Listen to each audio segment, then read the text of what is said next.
program makan bergizi gratis ini sangat bagus, tetapi mungkin saja dan bisa saja ini salah cara, salah sasaran. Karena tidak semua masyarakat Indonesia yang sekolah SD, SMP ini atau TK ini tidak mampu. Bisa saja 60% mampu, dan mereka ini kalau kita beri makan, padahal mereka harusnya memberi makan. Harusnya anak-anak Indonesia ini keluarganya itu memberi makan saudara-saudara yang tidak mampu, tapi justru negara memberikan kepada mereka makanan dari APBN. Assalamualaikum warahmatullahi wabarakatuh. Bapak, Ibu, Saudara, semua masyarakat Indonesia di tanah air tercinta, saat ini program makan bergizi gratis sedang gencar dilaksanakan oleh pemerintah bersama infrastrukturnya, bahwa program makan bergizi gratis ini adalah program yang sangat penting atau prioritas. Karena itu program ini adalah program yang bagus dan kita harus mendukung ya program yang bagus ini. Kita bantu gerakkan dan kita wujudkan ya, baik dengan swasembada ataupun bekerjasama dengan pemerintah. Program makan gizi gratis ini sangat penting karena dia berdampak ya terhadap lahirnya sumber daya insani yang unggul di masa depan menuju Indonesia Emas tahun 2025. Program ini tentunya membutuhkan biaya dan dana yang besar, dan karena itu ini bisa kita sebut sebuah program dengan investasi yang besar. Nah, sumber dananya sebagaimana kita maklumi ini berasal dari APBN. Cuma masalahnya adalah APBN kita tidak kuat untuk melangsungkan program makan bergizi gratis ini sampai berkelanjutan. Nah, saat ini menurut data bahwa untuk sampai bulan Juni itu anggaran yang dibutuhkan mencapai 71 triliun. Berarti kalau dalam 1 tahun ini akan membutuhkan biaya yang tidak sedikit, bisa ratusan triliun. Nah, walaupun angka per orang itu sebesar Rp10.000 ya untuk menghasilkan makanan bergizi gratis. Nah, karena itu sebenarnya ya peranan masyarakat dari kalangan masyarakat sendiri tanpa campur tangan pemerintah, cuma bisa dilaporkan pemerintah, ini sangat penting. Nah, jadi para tokoh-tokoh agama, tokoh ormas Islam, para ulama, tokoh-tokoh masyarakat harus ikut membantu gerakan atau program yang sangat mulia ini. Nah, disinilah letak penting optimalisasi peranan umat Islam ya untuk mewujudkan makanan gizi gratis, karena kemaslahatannya cukup besar di masa akan datang. Nah, terkait dengan itulah makanya saya akan membahas, mengutarakan secara singkat saja bagaimana konsep Al-Quran Sunnah atau konsep Islam tentang program makan gizi gratis ini, dan ini bisa nantinya menggerakkan secara swasembada program ini sehingga secara signifikan akan membantu pemerintah mengurangi beban APBN yang demikian besar. Nah, sebagaimana kita maklumi, Islam yang bersumberkan Al-Quran dan Sunnah ini sangat intens untuk program pemberian makan bergizi kepada para fakir miskin. Dan hal ini bisa kita lihat dari kitab suci Al-Quran. Ya, menurut Profesor Sir Muhammad Iqbal, ya ulama dan intelektual terkemuka dari Pakistan, bahwa di dalam Al-Quran setidaknya terdapat 600 ayat ya terkait dengan fakir miskin, ya kaum duafa yang perlu diberdayakan. Nah, kebutuhan mendasar dan paling priority untuk orang-orang miskin ini adalah persoalan makanan. Ya, nah karena itulah hampir semua denda-denda pelanggaran aturan ibadah itu berujung kepada pemberian makan kepada fakir miskin. Misalnya kafarat bulan suci Ramadan bagi suami istri, kalau melanggar ini harus memberi makan 60 orang miskin ya dalam satu hari. Begitu juga kafarat-kafarat sumpah juga dendanya adalah memberi kafaratnya itu adalah memberi makan fakir miskin.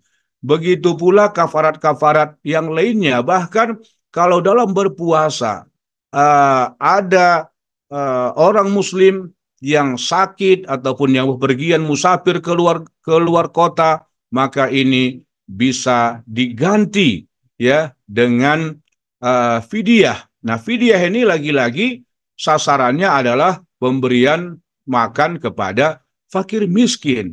Jadi isu atau konsep atau program pemberian makan gratis ini adalah memang inti terpenting ya utama dalam ajaran Islam. Nah, dalam perspektif maqasid syariah, dia memang diletakkan kepada hifzun nafs. Jadi ada 5 unsur penting yang harus dipelihara, yaitu hifzuddin, memelihara agama. Kemudian yang kedua adalah memelihara akal, ya, supaya dia berpendidikan, berkualitas, unggul. Kemudian adalah memelihara jiwa tadi ya. Kemudian setelah memelihara jiwa, memelihara akal dan 2 unsur lainnya, keturunan dan harta. Tapi yang paling utama prioritas adalah hifzun nafs, ya, memelihara jiwa supaya bisa hidup, memelihara akal ya dengan makan gizi gratis supaya bisa menerima ilmu dengan baik karena dia bergizi, dan tentunya untuk beribadah kalau dia sudah bisa makan dan sehat, itu adalah hifzuddin. Nah, ini konsep maqasid syariah tentang makan gizi gratis. Nah, ini adalah perintah yang diutamakan ya di dalam syariat Islam. Jadi dengan demikian sudah tidak diragukan lagi bagaimana pandangan Islam tentang pengarus utamaan atau untuk pengutamaan pemberian makan gizi gratis. Bahkan tidak tanggung-tanggung. Di dalam ayat yang sering kita baca, ayat yang singkat, yang surah Al-Ma'un, Ara'aita alladhi yukadzibu bid-din fadzalika alladhi yad'ul yatim wa la yahuddu ala ta'amil miskin. Ya, tahukah kamu siapa pendusta agama? Ya, pendusta agama itu dimasukkan dalam ayat ini bukan saja tak peduli kepada anak yatim, tetapi wala yahudduna ala ta'amil miskin. Mereka tidak menganjurkan orang lain untuk memberi makan kepada fakir miskin. Dengan demikian, kalau kita orang yang punya, orang yang lebih memberikan makanan kepada fakir miskin, mungkin ribuan orang, puluhan ribu orang, itu tidak cukup. Itu tidak cukup. Yang lebih penting lagi adalah bagaimana setiap kita ini, khalifah Allah, mempunyai tugas dan tanggung jawab untuk amal ma'ruf nahi mungkar, yaitu menyuruh orang lain, menganjurkan orang lain, saudara-saudara kita, supaya peduli kepada fakir miskin. Berarti di sini ada fungsi islah, yaitu fungsi melakukan, menggerakkan kemaslahatan, ya, menggerakkan umat, menggerakkan rakyat dan masyarakat untuk peduli kepada fakir miskin. Nah, karena itu, maka diharapkan kepada lembaga-lembaga Islam, ormas-ormas Islam yang begitu banyak, ada Al-Wasliyah, ada Muhammadiyah, ada NU, ada apalagi organisasi-organisasi Hubbul Watan, dan banyak lagi organisasi-organisasi lainnya ya, seperti Persis dan organisasi-organisasi keagamaan di daerah, baik organisasi agama ataupun yang organisasi umum, ormas umum, itu diharapkan juga ikut berperan. Jadi sehingga beban pemerintah ini bisa menjadi ringan.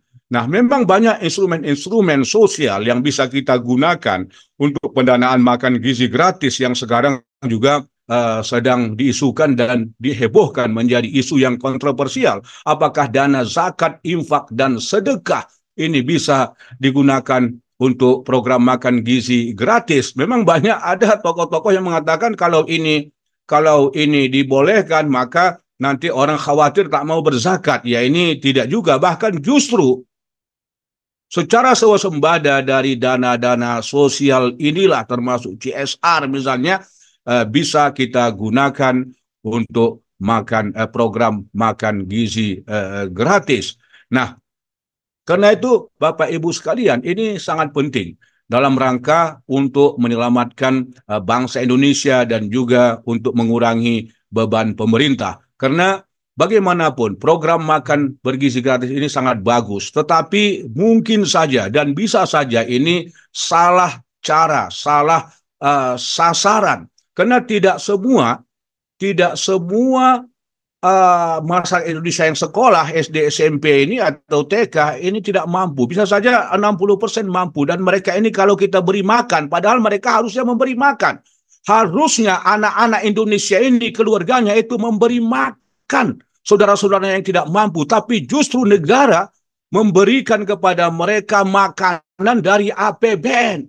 Ya, banyak saudara-saudara kita, teman-teman kita yang mampu bukan saja untuk memenuhi kebutuhan gizi gratis secara sembada, tapi bisa memberikan bantuan kepada orang lain. Nah, dalam rangka untuk menyelamatkan APBN dan menyelamatkan negara dan bangsa Indonesia generasi emas di masa akan datang, maka kita perlu menggerakkan ya secara bersama-sama, kemudian mengevaluasi program-program yang tidak tepat sasaran seperti memberi makan kepada orang kaya. Saya ulangi, jangan sampai banyak terjadi memberi makan kepada orang kaya yang harusnya orang kaya ini memberi makan kepada orang-orang miskin sebagai bentuk kepeduliannya, sebagai implementasi daripada ajaran Al-Quran dan supaya dia jangan distempel disebut sebagai pendusta-pendusta agama. Mudah-mudahan hal ini bisa menjadi renungan kita semua, renungan kepada tim kepresidenan, tim ekonomi Presiden Prabowo yang sudah berjuang keras untuk menyukseskan program